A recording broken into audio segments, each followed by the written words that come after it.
성경 85페이지입니다. 다 찾으셨으면 아멘. 예.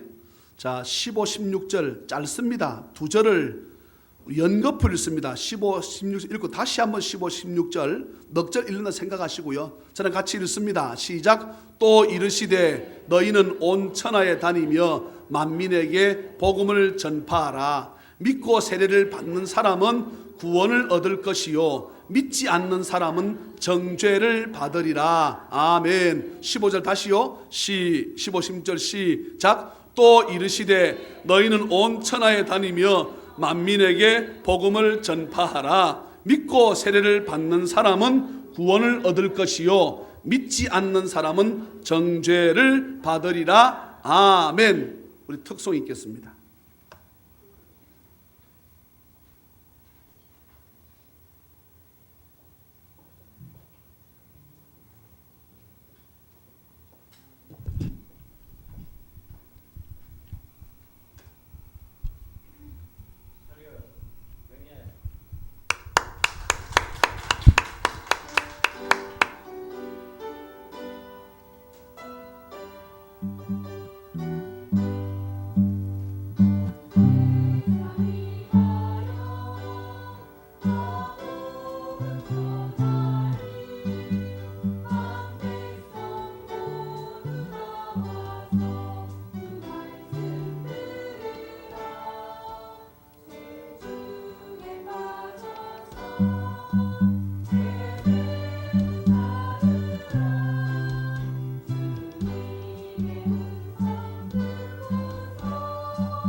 아멘.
아멘.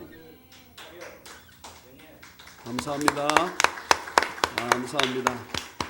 우리 이쪽에 있는 집사님들은 복영아 이쪽으로 다 넘어오겠습니다. 다 넘어오시고 오늘 제목은 선교해야 하는 8대 이유, 8가지 이유. 오늘 말씀을 전하시는 목사님 이명래 목사님, 저하고 아주 가까이 이렇게 지내시는 뭐 저한테는 큰 형님뻘 됩니다. 우리 이명래 목사님이 올해 환갑이시죠? 그런데 한 주에 한 번 정도 저랑 족구하는데요. 아주 족구도 저보다 훨씬 잘하세요.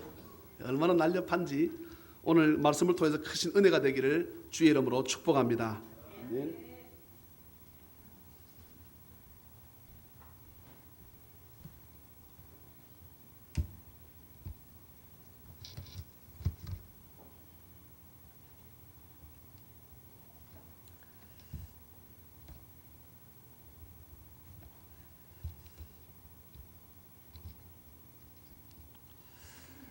반갑습니다. 사랑합니다. 목사님 또 이렇게 선교 헌신 예배 한번 인도하라고 기회를 주어서 아니 그냥 차라리 그냥 헌신 예배로 그렇게 부르지 왜 또 선교도 안 하는데 선교 헌신 예배로 부르냐고 그래서 참 고민을 많이 했습니다. 어떻게 선교의 말씀을 드릴까 하다가 선교해야 할 이유 나부터 알아야 되겠다. 그렇게 생각을 해서 준비를 했습니다. 아무튼 뭐 이 목사님의 그 말씀에 다 은혜 많이 받으신 줄 믿습니다. 부족하지만은 이 시간 은혜 되는 시간이 될 수 있기를 바랍니다. 기도 한번 합니다. 하나님 고맙습니다. 감사합니다. 이렇게 찬양이 넘치는 교회를 이곳에 세우셔서 하나님의 사역을 감당하게 하시니 감사합니다. 세우신 우리 이 목사님에게 영역을 7배나 더해 주시고 이 주어진 사명을 감당하는 데 부족함이 없도록 복을 주시옵소서. 아버지 하나님 섬기는 교회 위에 모든 장로님과 권사님과 집사님과 교사 선생님들 성도들 위에 성령의 불이 임하게 하시고 아버지 하나님이여 기도할 때에 하늘문이 열리는 역사가 있게 하시고 응답의 역사가 있게 하시고 부흥의 역사가 있게 하시고 축복의 역사가 있게 하여 주시옵소서. 하나님 아버지 이곳에 오는 자들이 다 성령에 붙잡혀서 하나님 아버지 정착하게 하시고 하나님의 일을 동력하는 데 부족함이 없는 성도로 아버지 세워질 수 있도록 은혜 복을 내려주시고 병정자가 오면은 치료받는 역사가 있게 하시고 믿음이 없는 자는 믿음의 역사 있게 하시고 하나님 기사와 이적과 표적이 뒤따르는 교회가 되어질 수 있도록 복 내려 주시옵소서. 이제 또 내일부터 하나님 선교 갑니다. 하나님 아버지 우리 성도님들에게 하나님 은혜를 다하여 주시고 물질로 기도로 하나님 아버지 협력하며 도울 수 있도록 은혜와 복을 내려 주시옵소서. 우리는 또 가서 가르칠 때에 자 입술을 주장해 주시고 아버지 하나님 저들을 잘 가르쳐서 저 큰 중국을 하나님 변화시키는 역사 일어나게 하여 주옵소서. 이 시간 주의 말씀을 통하여 큰 은혜 되게 해주시고 종을 붙잡아 주시옵소서. 예수님의 이름으로 간절히 기도하옵나이다. 아멘. 나는 다른 사람 클 때 왜 이렇게 안 컸는지 모르겠네.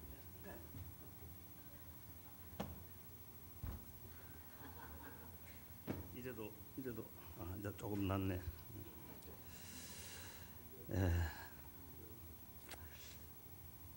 저는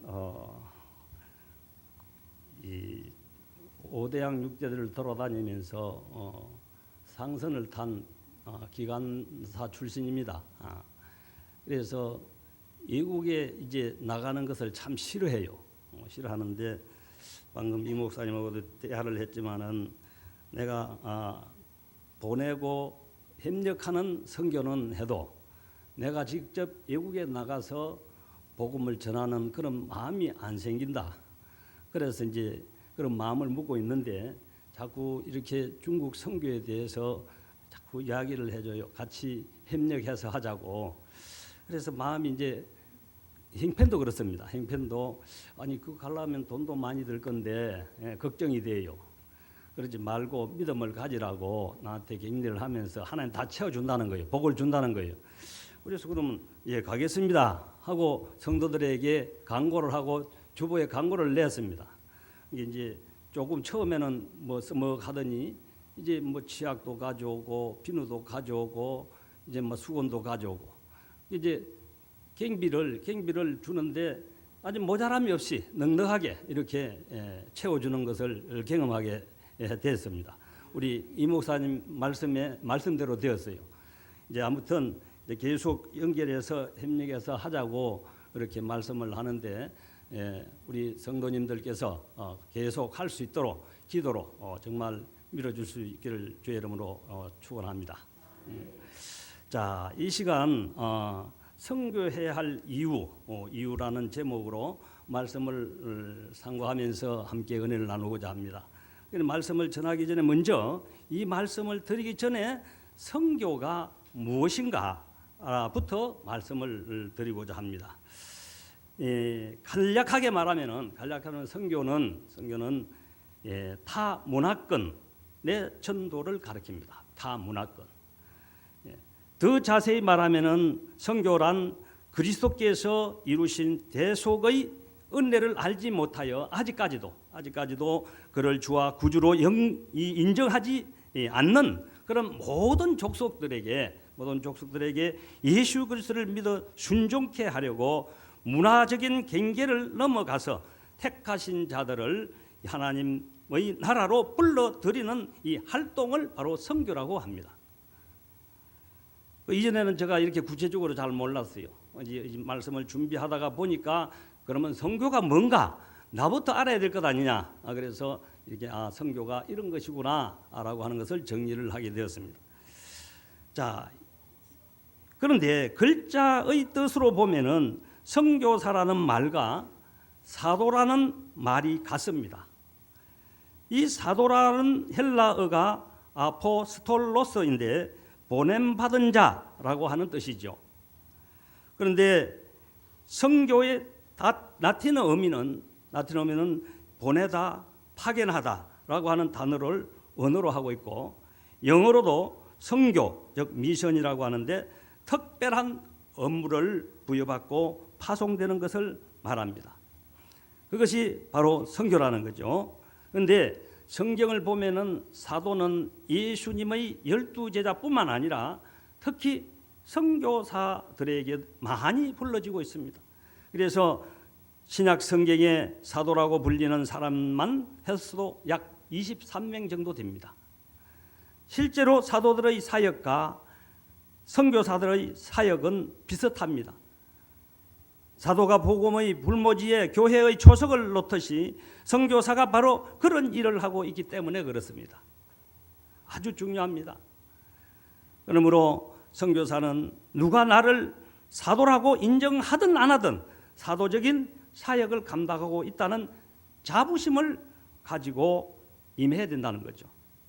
그럼 우리가 오늘 선교해야 할 이유가 무엇일까 하는 것을 한번 살펴보겠습니다. 첫째로 하나님께 큰 영광을 돌리는 일이기 때문에 그렇습니다. 하나님 앞에 영광을 돌리는 것은 선교를 물론 많은 것을 통해서 하나님 앞에 영광을 돌리지만은 이 선교를 통해서 하나님 앞에 큰 영광을 돌릴 수 있다는 거죠. 자, 말라기 1장 13절에 11절에 만군의 여호와가 이르노라 해 뜨는 곳에서부터 해 지는 곳까지의 이방 민족 중에서 내 이름이 크게 될 것이라. 각처에서 내 이름을 위하여 분향하며 깨끗한 제물을 드리리니 이는 내 이름이 이방 민족 중에서 크게 될 것임이라 라고 했습니다. 이처럼 온 땅에 하나님의 이름을 빛나게 하기 위해서는 뭘 해야 됩니까? 선교를 해야 된다는 거죠. 선교를. 주님께서 가르치신 기도의 첫 기도가 뭐라고 그랬습니까? 이름이 거룩히 여김을 받으시오며 라고 한 점에서 하나님의 이름을 빛나게 하는 최선의 일이 선교라는 점에서 반드시 우리가 해야 할 일이라는 것입니다. 그러므로 선교해서 하나님께 큰 영광을 돌려드리는 우리 성도님들이 다 될 수 있기를 주의 이름으로 축복합니다. 두 번째로 선교는 그리스도의 명령입니다. 해도 되고 안 해도 되는 것이 아니라 반드시 이 명령은 해야 되는 것입니다. 군대에서 전쟁 중에 이 상관의 명령에 불순종하면은 그 살에 총살이죠. 그런 정신을 가지고 이 명령을 지켜 나가야 된다는 것이죠. 해도 되고 안 해도 되는 것 반드시 선교해야 된다는 것입니다. 왜? 주님의 명령이기 때문에 그렇습니다. 오늘 읽었던 말씀에 마가복음 16장 15절에 또 가라사대 너희는 온 천하에 다니며 만민에게 복음을 전파하라. 또 마태복음에도 그런 말씀 있죠. 28장 19절에서 20절에 그러므로 너희는 가서 모든 족속으로 제자를 삼아 아버지와 아들과 성령의 이름으로 세례를 주고 내가 너희에게 분반 모든 것을 가르쳐 지키게 하라. 그렇게 말씀을 하고 있습니다. 이 하나님의 말씀 명령입니다. 명령. 우리 하나님의 말씀 명령 지키는 저와 여러분 되기를 바랍니다. 아모스 8장 11절에 보면은 주 여호와의 말씀이니라 보라 날이 이를지라 내가 기근을 땅에 보내리니 양식이 없어 주림이 아니며 물이 없어 가람이 아니요 여호와의 말씀을 듣지 못한 기갈이라 라고 그렇게 말씀을 들어야 될 사람이 많다는 것입니다. 말씀을 못 들어서 기갈한다. 우린 하나님의 말씀을 듣지 못한 갈급을 하고 있는 저들에게 하나님의 복음을 전해야 된다는 것입니다. 선교해야 된다는 것입니다. 우리 믿는 성도들 바로 뭐라 그랬습니까? 하나님의 십자가의 군병이라 그랬어요. 십자가 군병되어서 예수를 쫓을 때 담대하게 쫓을 수 있기를 바랍니다. 군인입니다. 군인 정신으로 선교해야 된다는 거죠. 군인은 명령에 살고 명령에 죽는 존재들입니다.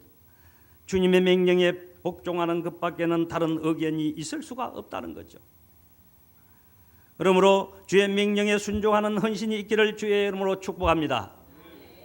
세 번째로 선교는 하나님께 진 빚을 갚는 것입니다. 하나님께 진 빚을 갚는 것. 로마서 1장 14절에서 15절에 헬라인이나 야만인이나 지혜 있는 자나 어리석은 자에게 다 내가 빚진 자라 그렇게 말씀하고 있어요. 빚진 자라. 그러므로 나는 할 수 있는 대로 로마에 있는 너희에게 복음 전하기를 원하노라 그랬습니다. 사랑하는 성도 여러분, 우리가 스스로 믿는 것 같지만 그렇지 않습니다. 우리는 믿음의 복음의 빚진 자들입니다. 누군가가 나 때문에 우리 때문에 믿게 하기 위해서 희생을 했다는 것입니다. 우리나라도 조금 전에 목사님 기도 중에 나왔지만은 외국 선교사님들이 이 땅에 와서 순교의 헌신, 순교의 희생, 순교의 피를 많이 흘렸습니다. 먼저 알렌 선교사가 1884년에 9월 14일에 한국에 들어와서 선교했습니다. 그 다음에 언더우드와 아펜젤러 선교사님들은 1885년 4월 2일에 같이 우리나라에 들어와서 선교하다가 헌신하다가 희생하다가 선교한 사람들입니다. 이런 피, 이런 헌신, 이런 정말로 희생 때문에 우리가 믿게 되었다는 거죠.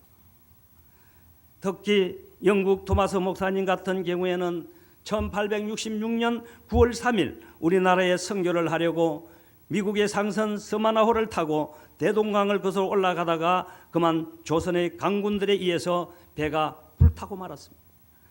그러나 토마스 목사님은 가까스로 헤엄쳐 강변으로 나왔습니다. 그런데 강군에 붙들려서 칼에 순교를 당합니다. 이때 토마스 목사님은 순교를 당하면서까지 한문으로 된 쪽복음 성경 한 권을 당시 강군이었던 최치랑에게 주었습니다. 그것을 맡은 최치랑은 두려워서 다른 사람에게 주었어요. 그 성경을 받은 사람은 그 성경을 찢어서 도배를 했습니다. 그런데 놀라운 역사가 일어났습니다. 그 집에 오는 많은 사람들이 그 성경 구절을 읽고 구원을 받았다는 역사가 일어났다는 거죠. 할렐루야. 하나님의 역사예요. 지금은 막 예수 믿으시오 전도를 찍어가지고 해도 안 믿잖아요. 그런데 그때는 벽에 도배를 해놓은 그 구절을 보고도 하나님 역사심으로 구원의 역사가 있었다는 거죠. 하나님의 전적인 역사입니다.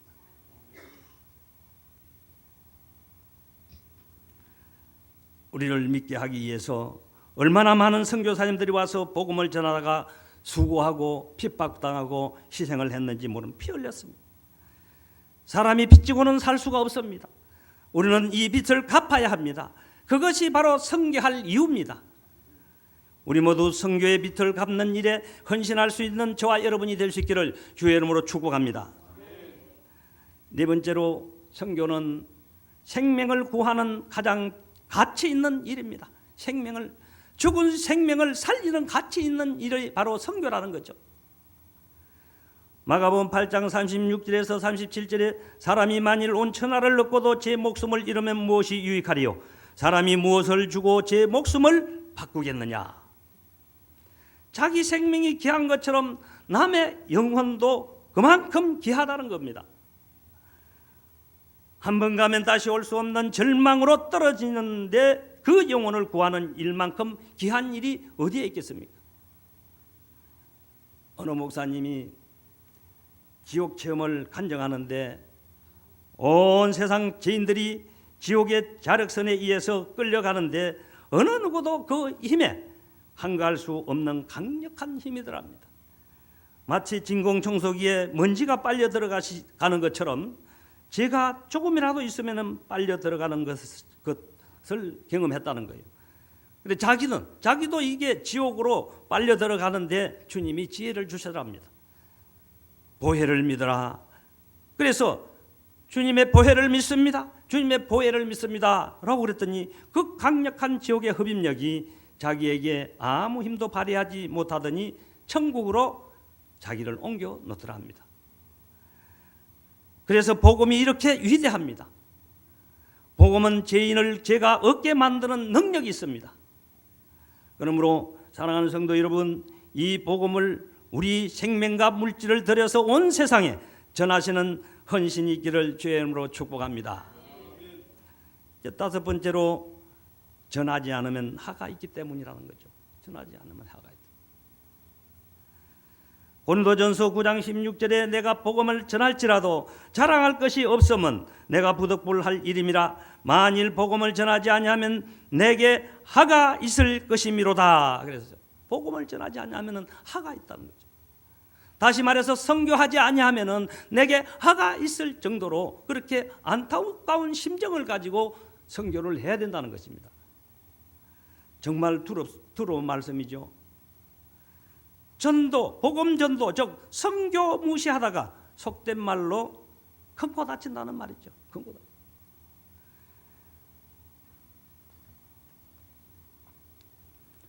복음 전하지 않아서 영혼들이 지옥에 떨어진다면 복음 가진 자의 책임이라는 말입니다.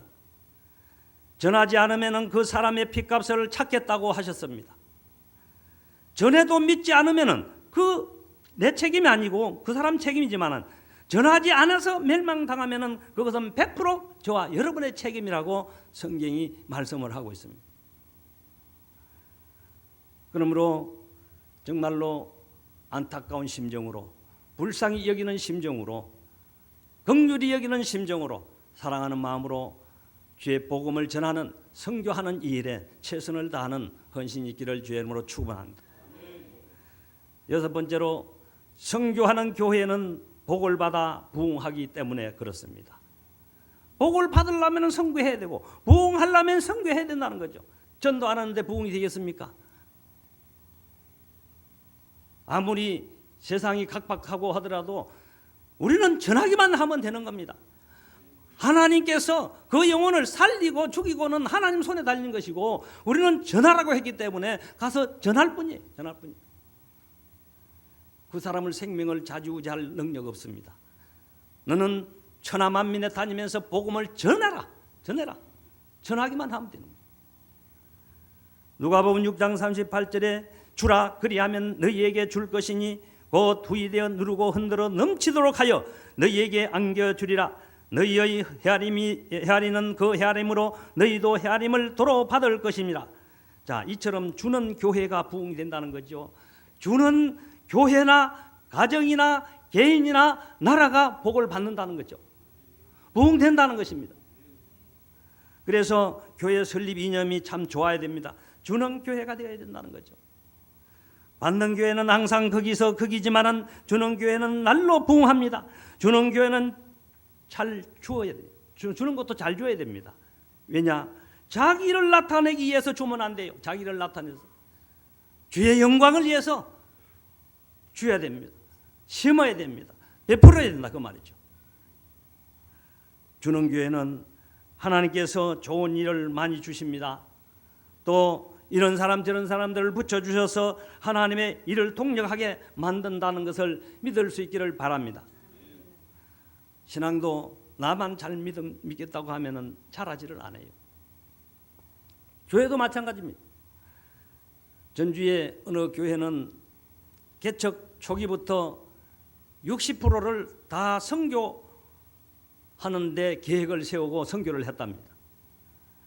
그런데 지금은 복을 받아서 교회가 크게 부흥될 것뿐만 아니라 전주 인근에 30만 평이라고 하는 넓은 땅도 하나님께서 주셨다라고 하는 간증을 들어봤어요. 이렇게 주고 선교하는 그런 교회가 복을 받고 부흥이 되고 잘 된다고 하는 것을 기억하시고 선교하는 일에 주는 일에 최선을 다할 수 있기를 주의 이름으로 축복합니다. 하나님께서는 선교하는 교회와 개인이나 가정이나 나라에 복을 주십니다. 우리나라가 왜 이렇게 잘 살았습니까? 선교사님들이 와서 이 땅에 예수 그리스도의 피를 뿌렸기 때문에 그렇습니다. 씨앗을 뿌렸기 때문에 그런 것입니다. 선교에. 또 우리나라도 선교에 두 번째 미국 다음에 선교사를 많이 보낸다 그랬잖아요. 이렇게 선교를 많이 보내니까 이 나라가 그나마 지탱이 되고 있다 그러면 분당 국가임에도 불구하고 하나님께서 도와주시고 지켜주시고 살 수 있도록 해주셨다고 말입니다. 그러므로 우리는 정말로 하나님께 감사하는 일, 이 감사하면서 기도해야 됩니다. 나라와 민족을 지켜달라고. 주신 복을 잘 관리할 수 있도록 하나님 축복해달라고. 뺏기는 일이 없도록 우린 기도해야 됩니다. 그러므로 교회가 성장하는 길이나 목회에 성공하는 길은 개인 전도는 물론 민족 복음화와 세계 선교의 앞장서는 교회임을 믿을 수 있기를 주의 이름으로 축원합니다. 그러나 선교에 무관심한 예루살렘 교회를 하나님은 박해로서 흩어버렸습니다. 그러므로 사랑하는 성도 여러분, 선교로 헌신하여 교회도 부흥이 되고 하나님의 은혜 복을 받되 천대 만대 복을 누리는 저와 여러분이 될 수 있기를 주의 이름으로 축복합니다. 7번째, 선교는 이 시대 우리 기독교의 과제이기 때문에 그렇습니다. 창세기 1장 28절에 하나님이 그들에게 복을 주시며 그들에게 이르시되 생육하고 번성하여 땅에 충만하라라고 했습니다. 하나님의 뜻은 하나님의 자녀들이 온 세상에 가득 채워지기를 원합니다. 그런데 지금 기독교 인구는 증가되지 않는 반면에 비기독교 인구는 폭발적으로 증가하고 있다는 사실입니다. 특히 해교권은 무슬림이나 이슬람이 난공불락의 요새로 그 세력을 기독교 국가에까지 퍼져나가고 있습니다. 그래서 조금 전에 목사님 기도하신 내용 중에서도 인천에는 지금 무슬림 학교가 지금 인가가 엊그저께 납사합니다. 만약에 그 학교를 전액 무료예요. 전액 무료예요. 들어가면은 정말로 거기에는 무슬림화 안 되면 안 되는 거예요. 제가 무슬림에 대해서 우리 사하 기독교 협의회 이슬람 대책 세미나를 했습니다. 그때 이 자료를 받았는데 진짜 무섭습니다. 계획을 딱 세워놓고 있어요. 계획을. 무슬림 인구 증가에 따른 단계별 이슬람해, 이게 노예화, 테러리스트 이렇게 이슬람 증가하는 일에 계획을 딱 세워놨는데 1% 미만이면은 평화의 종교로 가장을 한답니다. 평화의 종교로. 그리고 2% 내지 3% 사회 불만 계층을 포섭을 한다는 거예요. 사회 계층에 불만한 사람 있잖아요. 그런 사람을 딱 포섭을 해서 이슬람화 시킨다는 거예요. 5% 이슬람 율법인 사리아 도입을 강요합니다. 그것을 자기 일을 도입을 해서 자기 체질화하게 만든다는 거죠. 10%가 되면 폭력을 통한 이슬람의 요구를 관철합니다. 막 이슬람 지금도 돈을 줘서 국회의원 한 사람만 지금 들어가도 이슬람화 시키는데 금방 번져버립니다. 이게 저 돈을 지금 몇십억 들어가지고 국회의원 세우려고 그런데요. 계획을 세우고 있대요. 우리나라 국회의원들 예수 믿는다고 하는 사람들이 많다고 그러는데 뭘 하는지 모르겠어요. 뭘 하는지. 20%만 되면은 폭동과 요소, 즉 소요, 타 종교 박해입니다. 타 종교 박해가 그냥 말이 박해지 죽이는데 정말로 잔인하게 죽습니다. 제가 동영상을 봤어요. 여러 가지 말할 것도 없고 구더기를 파놔놓고 거기에 숯불 같은 거에 모락모락 타고 올라오는데 그 사람을 입히고 뜨거우니까 움직이니까 위에서 장작 패듯 패는 거예요. 장작 패듯이. 사람이 그냥 가니까 도끼를 가지고 목을 쳐버리고 팔다리를 잘라버리고 안 떨어지니까 톱을 갖고 키더라고요. 얼마나 잔인하게 죽인지 몰라요. 자, 여기서 뭐 여러 말씀을 드릴 그 시간도 없고 중요한 것 몇 가지만 말씀을 드리겠습니다. 무슬림과 결혼하려는 한국 여성들이 꼭 알아야 될 것들, 이거 꼭 전해달라는 거예요. 주변에 무슬림과 결혼하려는 한국 여성들이 있다면 이것만은 꼭 확인시켜 주기 바랍니다 하고 지금 교환에 그렇게 기록이 되어 있어요. 자, 뭡니까? 첫째로 당신 외에 다른 아내들이 있어도 그 남자와 결혼하겠습니까? 딱 묻는다는 거예요. 지금은 하나뿐일지라도 무슬림 남편은 언제든지 죄의식 없이 아내를 추가로 얻을 수 있다는 것을 알고 있습니다. 두 번째로 이슬람에서는 이혼이 너무 쉬워서 구두로 3번만 통보하면 성립된다는 것을 알고 있습니까? 그래서 법이에요. 이슬람 법이에요. 그 여자가 이제 무슬림과 결혼하려면 이걸 알아야 됩니다. 그래서 그러므로 이슬람식 결혼은 남편이 평생 한 아내만 사랑하겠다는 서약을 하는 순서가 없다는 것을 알아야 됩니다. 세 번째로 아내를 때리는 것은 남편의 권리라는 것을 인정하겠습니까? 그래서 이슬람의 사리아 율법에는 선지자 무하마드께서는 남편이 아내를 때릴 때 제3자는 왜 때리느냐고 물어서는 안 된다고 하셨다는 것이 있다는 것을 알고 있습니까? 이렇게 묻는다는 서약을 한다는 거예요. 네 번째, 이슬람에서는 남편과 아내가 재산을 공동으로 소유한다는 개념이 없다는 것을 알고 있습니까? 재산 없어요. 남편은 아내의 의식주만 해결해 주면 되고 결혼할 때 지불한 아내의 몸값만 아내의 소유이고 나머지는 오로지 남편만의 소유다. 그래야 수시로 아내를 바꿀 때 재산 분규가 일어나지 않기 때문이다. 다섯 번째, 이혼하면은 아이들은 무조건 남편의 소유라는 것을 인정하십니까? 이것은 이슬람의 율법입니다. 여섯 번째, 이슬람으로 개종하지 않으면은 그 결혼은 영원히 남편의 나라에서 인정받지 못한다는 것을 알고 있습니까? 무조건 개종을 해야 되는 거예요. 무조건 개종. 남편의 나라에서 인정하지 않는 결혼은 대한민국에서도 임시 결혼 즉 동거로 인정하고 남편이 국적을 얻는 그런 계약이 있다고 말이죠. 자, 이 6가지입니다. 그래서 여기에 있는 우리 찬양이 넘치는 교회 여성분들, 정말로 이 무슬림이 그만큼 무섭다는 것을 알고 이게 아예 접근도 하지 말고 홍보해 주시기를 바랍니다. 이거 책자는 목사님 앞에 드리고 갑니다. 나중에 목사님께서 다시 한번 강의를 할 것입니다. 그래서